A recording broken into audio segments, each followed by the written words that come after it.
warandemye shira kwisi zimanuka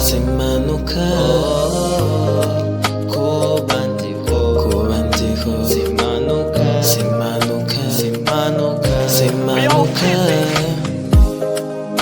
ubuzima ni impano itangwa n'Uwiteka, bamwe baravuga abandi bagapfa, mw'isi yose niko bimera. Ubuzima bwose bugira itangiriro, igihe kikagera bukagira n'iherezo. Ubuzima ufite ntabwo ari impanuka, mu buzima bwawe ujya ushima Imana.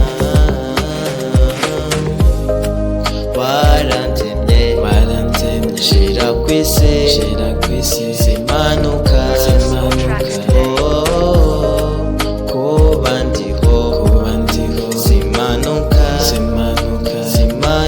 zimanuka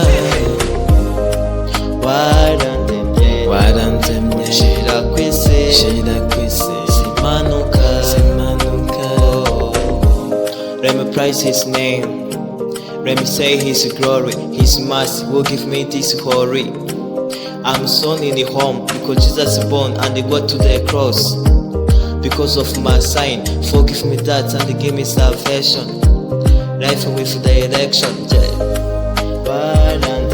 warandemye shira kwisi zimanuka kuba ndiho zimanuka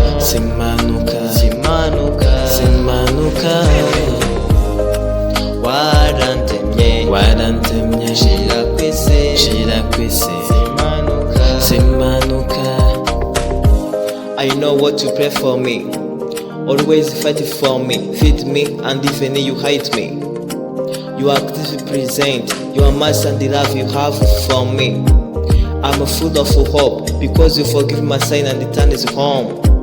What you always do to me, explain that you will never leave me. Not once, not twice, always I see that your grace is on us, protecting us. The way you love it, it is not an accident. Even if it is hard, but I will never but mouth your name.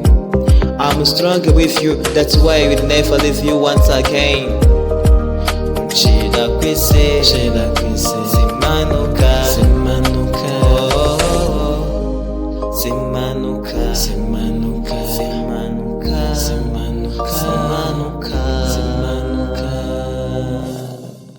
Thank you, Lord.